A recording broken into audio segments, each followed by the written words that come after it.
Welcome to one of the most disturbing cases recorded in the history of New Orleans. Before we begin, I invite you to leave in the comments where you're watching from and the exact time you're listening to this narration. We're interested to know which places and what times of day or night these documented accounts reach. The archives of Louisiana State's Historical Society contain countless records dating back to the earliest days of New Orleans. Among them lies a collection of documents that has been largely forgotten, sealed away in the basement archives since 1963, when the last researcher to examine them, Professor Harold Whitman, abruptly abandoned his studies and left academia altogether.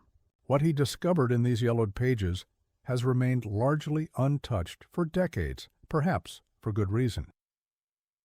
The story begins in early spring of 1832, when the prosperous port city of New Orleans was experiencing unprecedented growth. The Louisiana Purchase was not yet 3 decades old, and the city stood as a melting pot of French, Spanish, American, and African cultures. The port bustled with activity day and night, as cotton and sugar exports flowed outward and goods from around the world streamed in. Fortunes were being made and lost daily on the docks and in the counting houses. It was a time of opportunity, ambition, and often ruthless competition. It was against this backdrop that Thomas Caldwell, a merchant from Boston with significant shipping interests, arrived with his family to establish what he hoped would be a dynasty in the flourishing trade center. Thomas was not a young man when he made this move. At 47, he had already built a respectable business in Massachusetts, but the lure of the exponentially growing trade in New Orleans proved irresistible. According to business correspondence preserved in the city archives, Thomas had spent nearly 3 years planning this relocation, cultivating contacts and securing contracts before committing to the move. The Caldwell family purchased a substantial property on the outskirts of the French Quarter in what is now the Garden District. The house that stood there was already old by the standards of the day, built in the late 1700s by a French merchant named Jacques Beaumont, who had departed hastily following a financial scandal. Records from the Orleans parish indicate that the property had changed hands no fewer than 4 times in the 30 years before the Caldwells arrived, with no family staying longer than 6 years. What is particularly curious about this property, according to tax assessments from 1798 to 1830, is that despite its prime location and substantial size, it consistently sold for significantly less than comparable properties in the area. Notes in the margins of the 1817 sale documents indicate that the property had certain undesirable features that the buyer has been made aware of, though no further explanation is provided. The Caldwell family consisted of Thomas, his wife, Eleanor, their 3 children, James, who's 17, Catherine, 15, and young William, 8, and 4 house servants. The servants included Martha, a woman originally from Virginia who had been with the family for nearly 2 decades, Elijah, a free man of color who served as coachman and general handyman, Marie, a local woman hired to cook, and Isabel, a young woman who assisted with housekeeping. Eleanor Caldwell came from a prominent Boston family with deep connections to the shipping industry. Her father, Richard Harrington, had helped finance Thomas's early business ventures, effectively making the marriage a business arrangement as much as a romantic one. According to Martha's later testimony, Eleanor had strongly opposed the move to New Orleans, preferring to maintain their established position in Boston society. Mrs. Caldwell cried for days when the move was decided, Martha recalled. She said Boston was civilized and New Orleans was still half wild. James, the eldest child, was preparing to attend Harvard when his father's plans changed their course. His private journals, recovered after the events of 1833, reveal a young man torn between resentment over the disruption to his academic ambitions and excitement about the commercial possibilities New Orleans offered. Catherine, described by her tutors as unusually bright and inquisitive, had been studying French and music, skills that Thomas assured her would serve her well in their new home. Young William, still at an age where adventure outweighed attachment to place, was perhaps the only family member genuinely enthusiastic about the relocation. What transpired over the next 11 months would become one of the most disturbing cases of family dissolution ever documented in New Orleans' long history of tragedy. Yet, unlike many tales of the city's dark past, this one contains no voodoo, curses, no vengeful spirits, and no supernatural elements whatsoever. The horror that unfolded at the Caldwell residence was entirely human in nature, perhaps the most terrifying kind of all. The Caldwell home was a two-story structure with a partial basement, unusual for New Orleans given the city's high water table. This basement, according to architectural records filed with the city in 1798, was specially designed with extensive drainage systems to prevent flooding. Why the original owner insisted on such an elaborate and expensive feature remains unclear from surviving documents, though a letter from Beaumont to his architect, found in 1952, mentioned the need for special accommodations below ground without elaborating on their purpose. The property sat on nearly 2 acres of land, surrounded by oak trees draped with Spanish moss that gave the grounds a perpetually shadowed appearance even at midday. A brick wall encircled the property, unusual for the time and suggesting a desire for privacy that exceeded the norm. The house itself featured a wide gallery porch, typical of the region, though architectural historians have noted that unlike most New Orleans homes of the period, the Beaumont Caldwell house had remarkably few windows, particularly on the north side, facing the garden where the well was located. The family's arrival was noted briefly in the society pages of the Louisiana Courier on March 12, 1832. Boston merchant Thomas Caldwell and family have taken residence at the old Beaumont property. Mr. Caldwell brings considerable business interests to our fair city and was received warmly by the Merchant Association yesterday evening. A subsequent entry 2 weeks later mentioned Eleanor's attendance at a ladies' tea, where she was described as reserved but well-mannered, if somewhat pale and tired from the journey south. For the first weeks, the family settled into what appeared to be a normal routine. Thomas established his office near the port. Eleanor began making social connections appropriate to their station, and arrangements were made for the children's education. James was to apprentice in his father's business while continuing studies with a private tutor. Catherine was enrolled with a respected French instructor, Madame Devereux, whose records note that the girl showed exceptional aptitude but a curious distraction that occasionally interrupts her studies. William was placed under the tutelage of Reverend Stillman at the Episcopal Parish School, where he initially made a favorable impression as an energetic and curious student. According to Martha's later testimony, recorded by the investigating magistrate, the first sign that something was amiss came in late April, barely 6 weeks after their arrival. Young William began refusing to sleep in his bedroom on the second floor. When pressed for a reason, he would only say he heard scratching at night, like rats in the walls. Eleanor dismissed his fears as childish imagination, while Thomas instructed Elijah to check for vermin. Elijah reported finding nothing unusual, though he did note that the walls in William's room seemed damper than they ought to be, given we'd had no rain for near 2 weeks. William's distress continued, however, and within a week he had taken to sleeping on a settee in the drawing room, despite repeated punishment for this behavior. Martha noted that the boy appeared increasingly exhausted, with dark circles forming under his eyes. He wasn't eating proper, she stated in her testimony, just picking at his food and staring off like he was listening to something none of the rest of us could hear. On May 3rd, according to Martha's meticulous daily journal, which was recovered from her trunk after the events of February 1833, William suffered his first night terror. The whole house was woken by the child screaming, she wrote. When I reached him, he was standing by the window pointing to the garden and repeating, "They're coming up, they're coming up."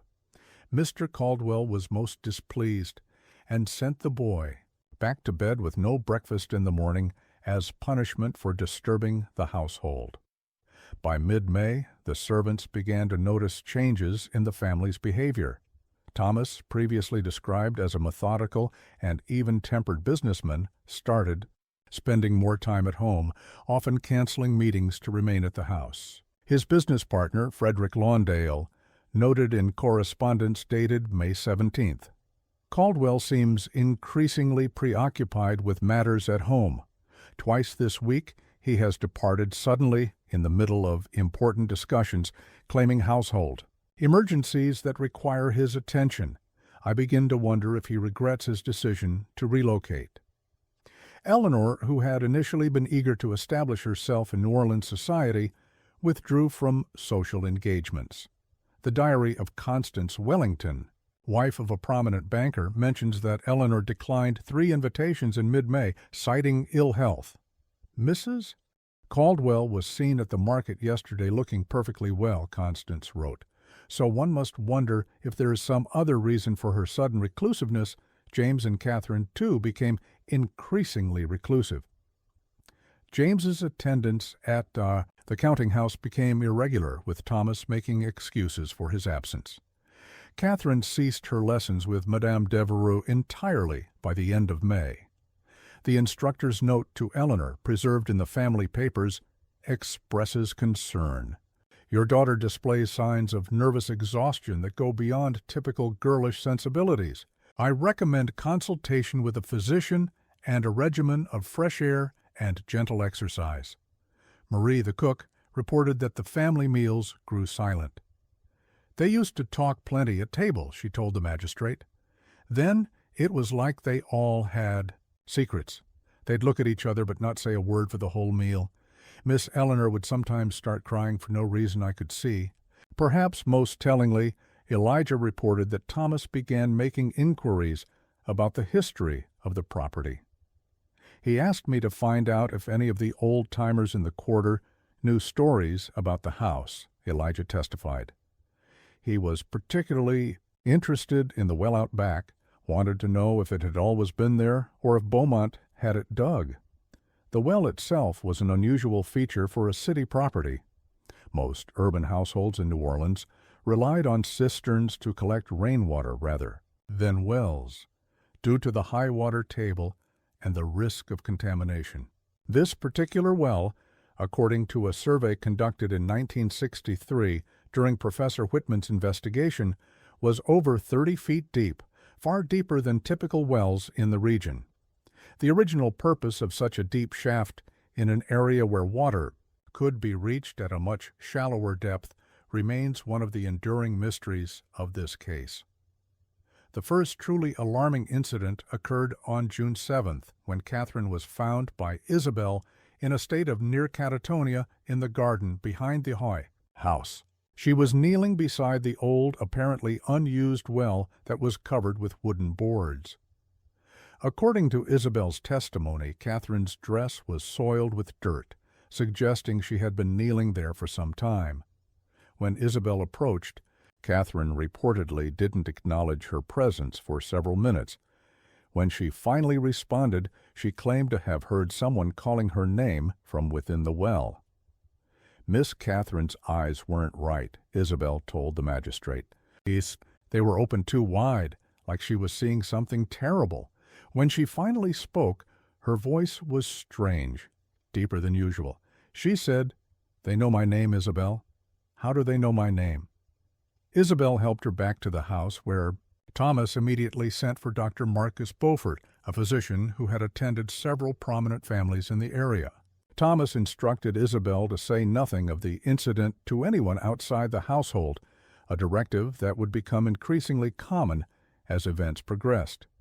Dr. Beaufort's records, preserved in the Louisiana Medical Society archives, indicate that he diagnosed Catherine with nervous exhaustion and prescribed bed rest, and a tonic consisting primarily of laudanum, a common treatment for anxiety in that era.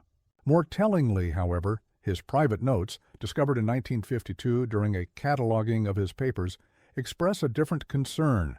The Caldwell girl presents symptoms not unlike those I observed in the Raymond child in 27. the same vacant stare, the same preoccupation with sounds no one else perceives. I fear there may be something in that house affecting the mind. The Raymond case referenced by Dr. Beaufort provides an interesting parallel. In 1827, 12-year-old Elizabeth Raymond, daughter of a merchant who briefly owned the property prior to the Caldwells, was institutionalized after what was described as a nervous collapse. Asylum records indicate that she spoke constantly of voices from below and attempted to dig through the floor of her room with her bare hands. She died 6 months later from an infection resulting from self-inflicted wounds. Following Catherine's incident, Thomas ordered the well in the garden to be permanently sealed. City records show that on June 9th, he hired local stonemasons to cap the well with a heavy concrete slab. Interestingly, the workers logged notes that the well appeared to have been previously sealed with wooden boards that showed signs of having been recently disturbed. One worker, Pierre Lafitte, made a curious observation in the margin of the invoice. Water level unusually low for depth. No typical well odor, instead something like old meat. Throughout the summer months, the atmosphere in the Caldwell household continued to deteriorate. Martha's testimony describes how the family members began to avoid one another, taking meals separately and speaking little when they did interact. It was like they were afraid of each other, she stated. Mr. Caldwell started locking himself in his study for hours. Mrs. Caldwell would sit in the parlor, staring at nothing. The children wouldn't play anymore. Of particular concern was James, the eldest son, who began making frequent solitary trips to the basement. Eleanor forbade these visits, according to Martha, which resulted in heated arguments between mother and son. During one such confrontation in early August, James reportedly shouted, "Someone has to know what's down there," before storming out of the house. He returned several hours later, muddy and disheveled, refusing to say where he had been. A journal believed to belong to James was discovered in 1963, hidden in a hollow space beneath a floorboard in what had once been his bedroom. The entries from late July through August reveal a young man increasingly obsessed with the history of the property. One particularly disturbing passage reads, "I've spoken with old Claude, who sells fish near the market. He remembers stories his grandfather told about this place before Beaumont even owned it. He says the French called this area le bouche de la terre, the mouth of the earth. He refused to tell me why." By September, the servants reported that strange noises could be heard throughout the house at night. Not the scratching that Williams had described, but rather a low, persistent thumping sound that seemed to emanate from beneath the floors. Elijah, who prided himself on his practical nature, investigated the basement multiple times, but found nothing to explain the noise. In his testimony, he admitted, "I ain't a man who scares easy, but there was something not right about that basement. It was always cold down there, even in August heat, and sometimes I'd swear something moved just outside my vision." Marie reported another unusual occurrence in early September. While preparing dinner, she noticed Eleanor standing in the garden, staring at the sealed well for nearly an hour without moving. When Marie finally approached her, Eleanor appeared confused, claiming she had only stepped outside a moment ago. Her shoes were wet with dew, Marie testified, and the hem of her dress was dirty, like she'd been standing there since morning. On September 23rd, Thomas Caldwell made a curious visit to the Orleans Parish Clerk's office. Records show that he requested all available information on the previous owners of his property, as well as any construction documents related to the basement and well. The clerk noted in the margin of the request form, Mr. Caldwell appeared agitated, insisted on reviewing records immediately, mentioned something about original purposes of the basement. What Thomas discovered in those records is not entirely clear, as most of the documents he viewed have since been lost. However, a letter found among his personal effects after the events of February 1833 suggests he learned something deeply disturbing. Addressed to a former business associate in Boston but never sent, the letter reads in part, "I fear we have made a terrible mistake in coming to this place. The house holds secrets that I cannot bring myself to commit to paper. Eleanor thinks we should leave immediately, but how can we? Who would take this property if they knew what we now know? And I cannot help but wonder if we have already been here too long, if we have already been changed by it." The letter continues with a cryptic reference to the original owner. Beaumont was no mere merchant. His trading activities in the Caribbean involved far more than sugar and cotton. The basement chambers were designed for a specific purpose, one that I believe continues even now without human agency. The well is merely an access point to something far older and more extensive than I had imagined possible. October brought the first physical manifestation of the family's deteriorating mental state. Dr. Beaufort was summoned again, this time to attend to Eleanor, who had developed what the physician described as persistent abrasions on her hands and forearms. The doctor noted that the wounds appeared self-inflicted, caused by Eleanor repeatedly scrubbing her skin with a stiff brush. When questioned, she reportedly said only, "I can feel them crawling under my skin. They come from below." Dr.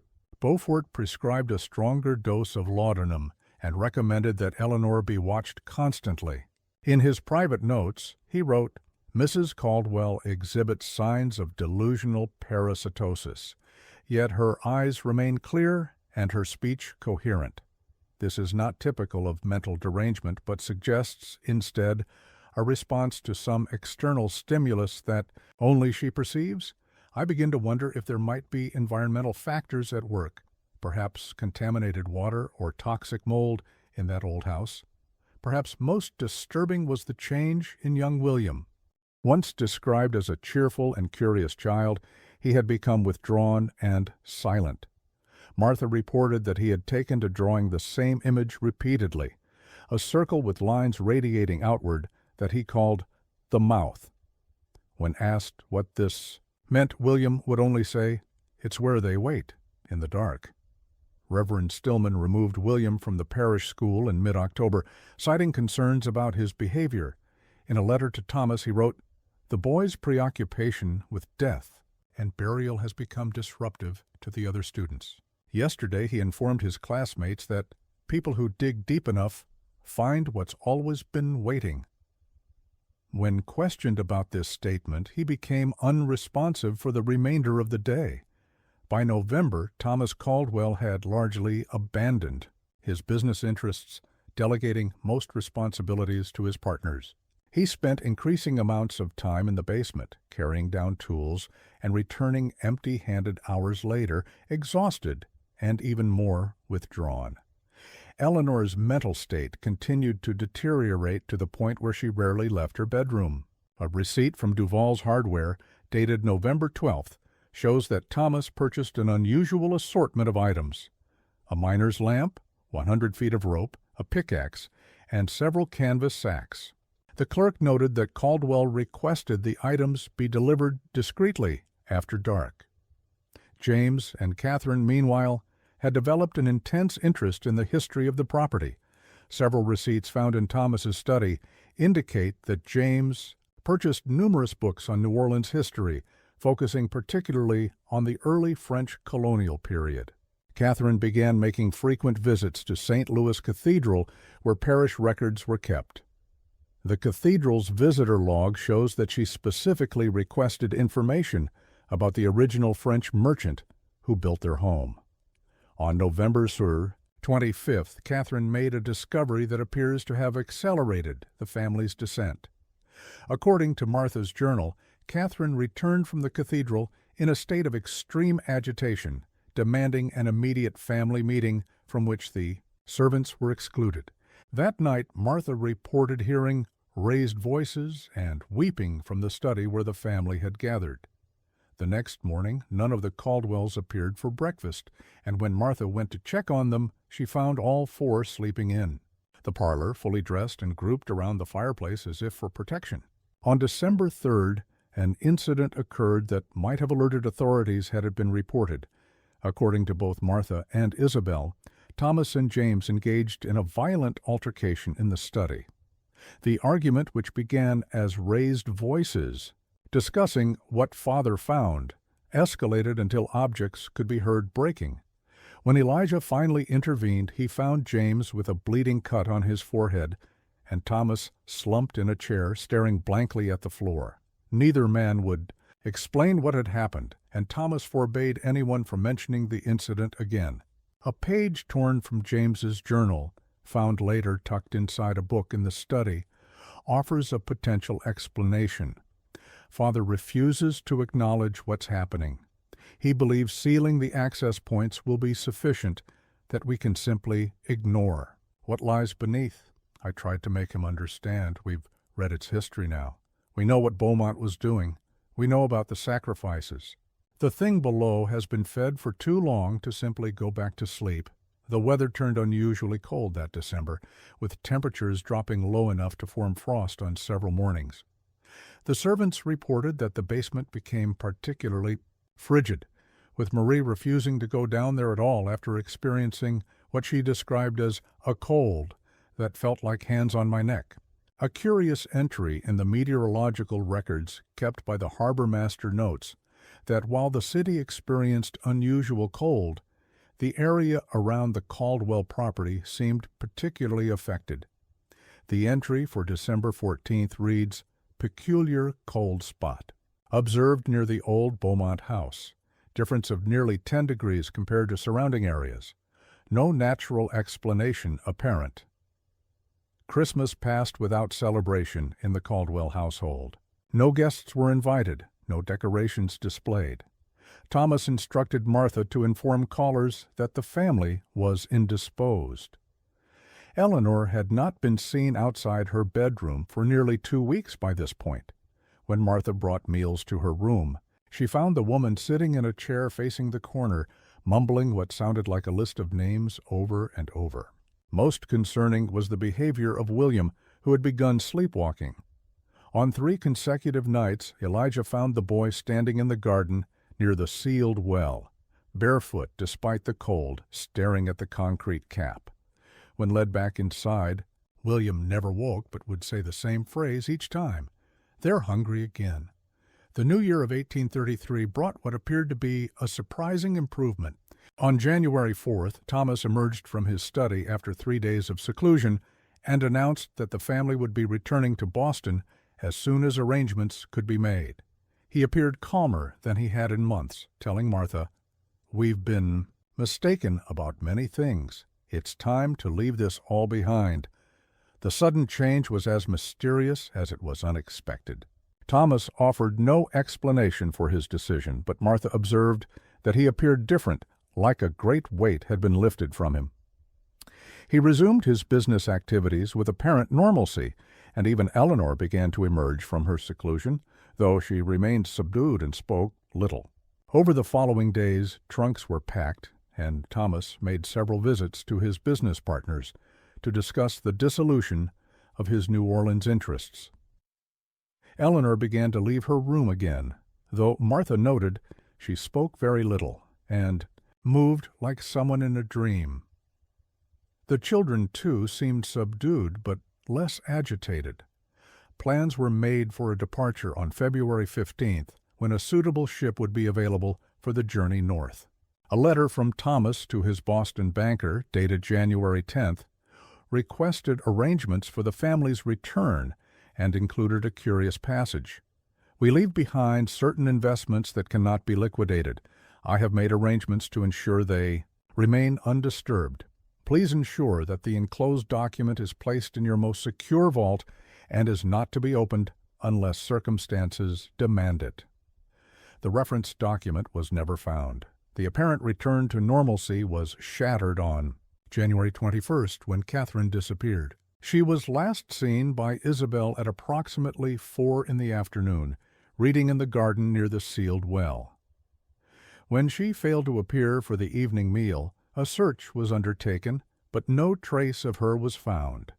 Thomas refused to notify, the authorities insisting that she had merely gone to visit a friend and would return shortly. Isabel later testified that Catherine had been reading an unusual book that afternoon, a slim volume bound in dark leather with no visible title. When Isabel asked about it, Catherine allegedly replied, "It's a story about hunger, the oldest kind of hunger." The book was never found among Catherine's possessions. 3 days passed with no sign of Catherine. Eleanor became hysterical, accusing Thomas of knowing where she is and letting them take her too. James withdrew completely, locking himself in his room and refusing meals. Only William seemed unsurprised by his sister's disappearance, telling Martha simply, "The mouth is hungry." On January 25th, Thomas finally reported Catherine missing to the city authorities. The investigating officer, Lieutenant Charles Dupree, noted in his report that the household appeared in a state of severe distress, not commensurate with the situation. He also observed that Thomas seemed reluctant to allow a thorough search of the property, particularly the basement areas. Lieutenant Dupree's personal journal, discovered among his effects after his death in 1845, contains more candid observations. The Caldwell house feels wrong. The air is stale despite open windows, and sounds seem muffled, as if the house itself is absorbing them. The servants are clearly terrified, but won't say of what. The younger boy watches me with eyes that belong on a much older face. I cannot shake the feeling that they all know exactly what happened to the girl. The official search for Catherine proved fruitless. Neighbors reported seeing nothing unusual, and none of her personal belongings appeared to be missing. Lieutenant Dupree noted with suspicion that Thomas refused to allow the sealed well to be opened, claiming it was unsafe and had nothing to do with Catherine's disappearance. In his report, Dupree wrote, "Mr. Caldwell becomes visibly agitated when the well is mentioned. When I suggested breaking the seal to check inside, he became nearly violent in his refusal. His explanation that the well was condemned due to contamination seems plausible, but his reaction suggests there may be more to the story." As January gave way to February, tensions in the household reached a breaking point. Eleanor now refused to leave her room entirely, while James spent hours staring at the sealed well in the garden. Thomas continued making preparations for their departure, though with noticeably less urgency. Most disturbing, according to Martha's testimony, was that William had begun speaking to someone he called the dweller below, carrying on one-sided conversations when he thought no one was listening. A fragment of one such conversation, recorded by Martha in her journal, reads, "William stood by the basement door for nearly half an hour today, whispering. When I finally came close enough to hear, he was saying, 'Yes, I know they're leaving. No, I won't tell. Yes, I understand what must happen first.' When he saw me, he smiled in a way that made my blood run cold." The events of February 10, 1833, remain partially obscured due to conflicting testimonies and missing records. What is known with certainty is that at approximately 11 p.m., Elijah was awakened by the sound of breaking glass. Upon investigation, he discovered the door to the basement standing open with a lamp burning at the top of the stairs. Descending cautiously, he found Thomas and James engaged in what appeared to be excavation work against the far wall of the basement. A large hole had been opened in the masonry, revealing what Elijah described as a passage leading downward, like a tunnel. According to Elijah's testimony, both Thomas and James appeared not themselves, working methodically despite being covered in dirt and clearly exhausted. When Elijah spoke, neither man responded or acknowledged his presence. Most disturbingly, Elijah reported that they were chanting something in unison, a phrase in what sounded like French, but which he could not understand. Disturbed, Elijah returned upstairs to wake Martha and discuss what to do. While they were conferring, Eleanor emerged from her room for the first time in days.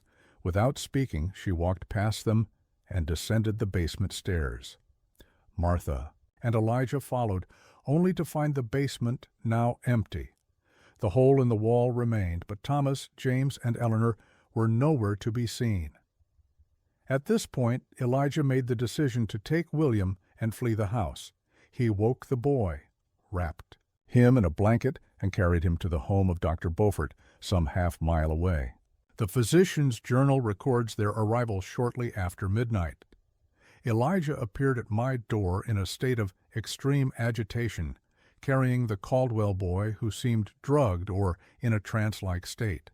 Their tale was so disturbing that I felt compelled to return to the house with them, bringing my medical bag and my pistol.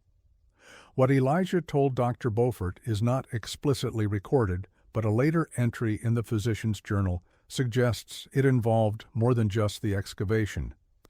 If even half of what Elijah described is accurate, the Caldwell family has uncovered something that defies rational explanation. His account of the markings on the tunnel walls, the unusual cold, and the sounds he heard from beyond the opening suggests that whatever lies beneath that house predates not just the structure itself, but perhaps European settlement entirely. Dr. Beaufort, Elijah, and two neighbors whom the doctor had roused returned to the Caldwell residence around 1 a.m. They found Martha and Marie huddled in the kitchen, terrified by sounds they described as inhuman wailing coming from beneath the house. The group descended to the basement, where they discovered the passage in the wall now fully exposed. What happened next is described in Dr. Beaufort's journal entry, dated February 11th. The passage beyond the wall descended at a steep angle into darkness. Against my better judgment, I led our party downward, lamp in one hand and pistol in the other. The air grew increasingly foul as we proceeded, with a miasma that burned the nostrils and eyes. After descending perhaps 20 feet, the passage leveled out into what appeared to be a natural cavern, though evidence of tool marks suggested it had been enlarged by human hands. The beam of my lamp revealed a chamber perhaps 30 feet across, with several smaller openings leading off in different directions. The walls of this chamber were adorned with markings unlike any I have encountered, not hieroglyphics nor indigenous symbols, but something altogether different and deeply unsettling. They seemed to shift slightly when viewed directly, an effect I attribute to the poor light and noxious air. In the center of this chamber we discovered the missing Caldwell family, Thomas, Eleanor, James, and, most shockingly, Catherine, who had been presumed missing for over 2 weeks. They were kneeling in a circle around what appeared to be an ancient well shaft much older than the house above, its stones bearing markings similar to those on the walls. None of the family responded to our calls. They appeared entranced, swaying slightly and murmuring words I could not comprehend. Most disturbingly, each of them was engaged in the same activity, using small knives to make incisions in their own palms, allowing blood to drip into the open well. When I approached Thomas and placed a hand on his shoulder, he turned to me with eyes that showed no recognition. "It must be fed," he said, in a voice entirely unlike his normal speech. "It has always been fed." I confess that panic overcame me at that moment, and I discharged my pistol into the air, hoping to shock them from their trance. The effect was immediate and terrible. The entire family screamed in unison, not in fear, but in what I can only describe as rage. They turned on us as one, still holding their bloody knives. What followed was chaos. In the struggle, the lamp was knocked over and extinguished, plunging us into darkness. I heard Elijah cry out, then one of the neighbors. I felt hands grasping at me from all sides and fought blindly to reach the passage. How I escaped I cannot precisely recall, but I found myself stumbling up the incline, pursued by sounds no human throat should produce.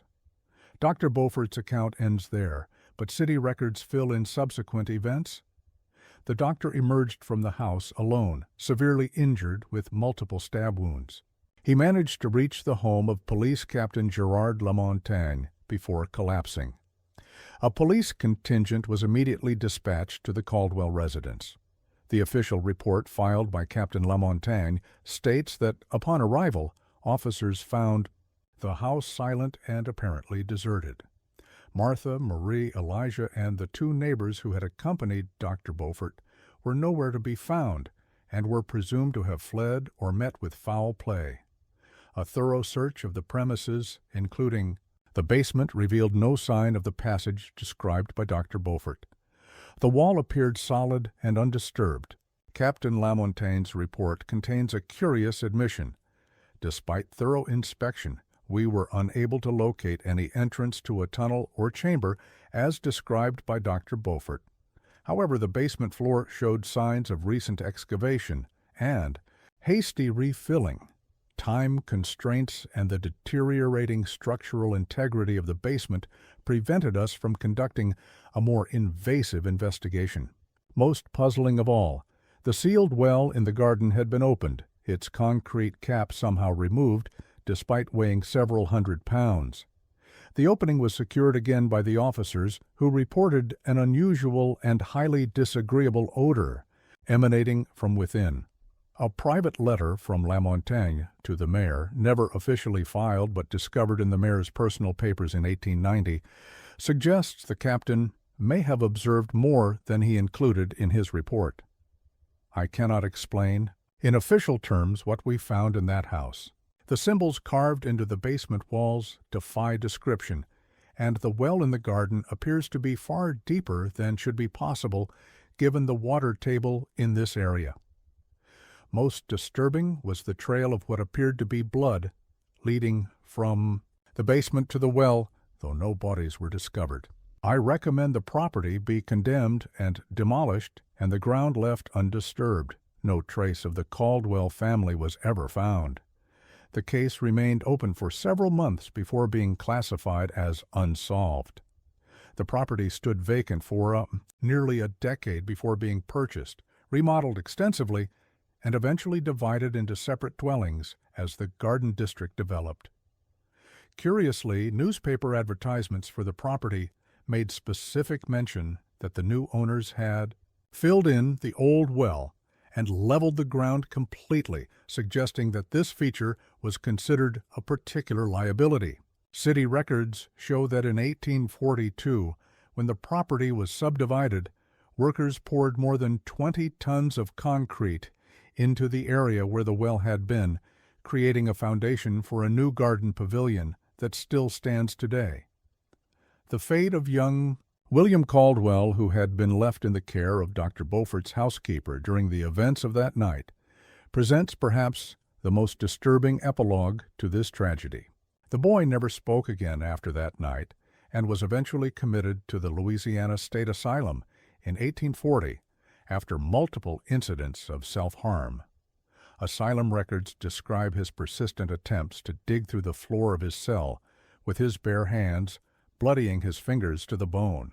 The attending physician, Dr. Malcolm Pierce, maintained detailed notes on William's case, describing it as among the most disturbing manifestations of mania I have witnessed in 30 years of practice.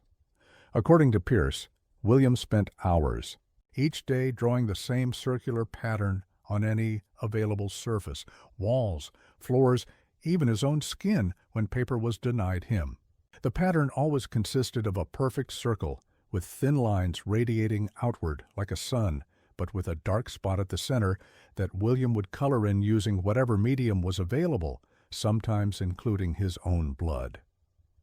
More disturbing were William's rare moments of animation. Though he never spoke, asylum records indicate that he would occasionally press his ear to the floor and listen intently, nodding as if in conversation. At these times, his face would contort into what Dr. Pierce described as an expression of terrible understanding, not fear, but a dreadful recognition. William died in 1848 at the age of 24. The attending physician noted that in his final moments, the young man broke his 15-year silence to whisper a single phrase, "The mouth is still hungry." An autopsy revealed an unusual anatomical anomaly. William's inner ears were deformed in a way that, according to Dr. Pierce, would have made him exceptionally sensitive to low-frequency sounds beyond the normal range of human hearing. The fate of Martha, Marie, and the others present that night remains unknown. No death certificates were ever filed, nor were their names ever again recorded in city census data or parish records. It was as if they had simply vanished from New Orleans entirely, their existence erased from all but a few obscure legal documents. Dr. Beaufort survived his injuries, but was permanently affected by his experience. His medical practice dwindled as his behavior became increasingly erratic. He developed an obsession with subterranean structures, filling journals with drawings and theories about what he called the architecture beneath. In 1841, he published an academic paper titled On Certain Anomalous Geological Formations Beneath the City of New Orleans, which was roundly dismissed by his peers as the work of a disturbed mind. The paper, largely forgotten until Professor Whitman rediscovered it in 1963, contained several provocative claims. Beaufort suggested that beneath certain parts of New Orleans lay not simply the expected soil and bedrock, but a complex network of chambers and passages of clearly artificial origin, yet predating any known human settlement in the region. Most controversially, he suggested that these structures served a specific purpose related to containment rather than habitation or storage. Beaufort died in 1845 under circumstances that remain unclear. The official cause of death was listed as cerebral hemorrhage, but rumors persisted that he had taken his own life after a final private expedition beneath the city. His last journal entry, dated 3 days before his death, reads simply, "I have seen it again. It remembers me." The property that had housed the Caldwell family was eventually repurposed, the main structure divided into 3 separate dwellings as the Garden District developed into one of New Orleans' most prestigious neighborhoods. The area where the well had once stood became part of a shared garden centered around the pavilion built on the concrete foundation poured in 1842. For decades, the tragedy of the Caldwell family faded from public memory, preserved only in obscures, legal records and private collections. However, a series of incidents beginning in the early 20th century gradually brought the story back to light. In 1908, during renovations to one of the properties that once formed part of the original Caldwell estate, workers discovered a previously unknown sub-basement containing several human remains. The coroner determined the bones to be approximately 75 or 100 years old, but could not establish identities or causes of death. Most unsettling was the discovery that the remains appeared to have been arranged in a circle around what was described as an unusual stone structure resembling a well.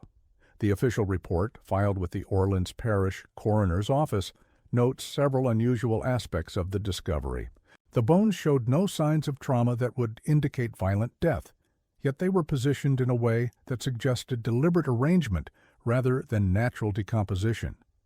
Furthermore, the skull of each skeleton was oriented toward the central well-like structure, and each set of remains included a small blade of French manufacture dating to the late 18th century. The case was briefly reopened, but with no living witnesses and little physical evidence, it was again closed without resolution. The remains were interred in the Lafayette Cemetery, and the sub-basement was filled with concrete before construction resumed. The property owner, Edward Hathaway, insisted that no mention of the discovery appear in newspapers, fearing impact on the neighborhood's property values. However, Hathaway's private correspondence, donated to the Historical Society in 1952 by his granddaughter, reveals his deeper concerns.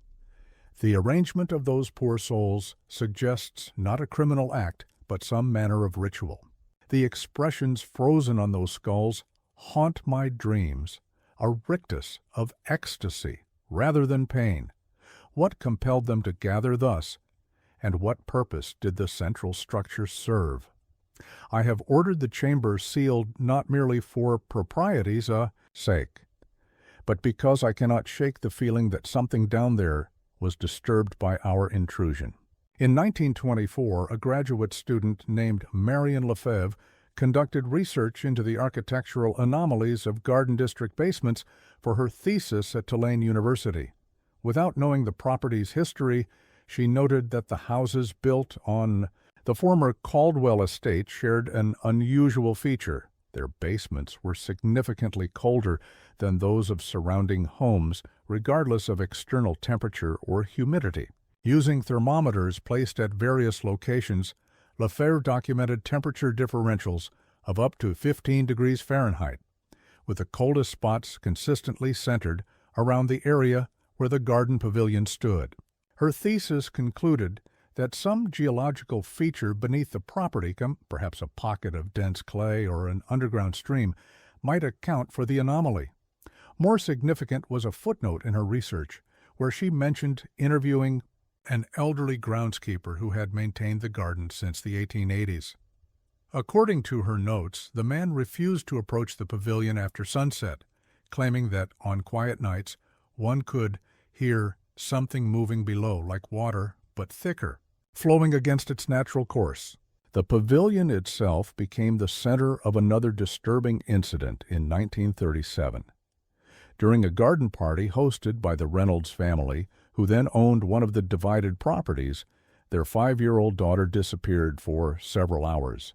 When, finally located, she was found inside the locked pavilion, though no one could explain how she had entered.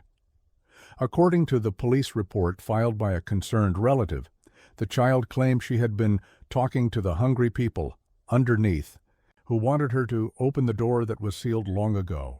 The Reynolds family moved away shortly thereafter, and the pavilion was boarded up for several years before being restored in the 1940s as part of a neighborhood beautification project. Interestingly, the renovation plans on file with the city show that the original stone floor was removed and replaced with a new concrete foundation nearly 3 feet thick, though no structural reason for this modification is noted.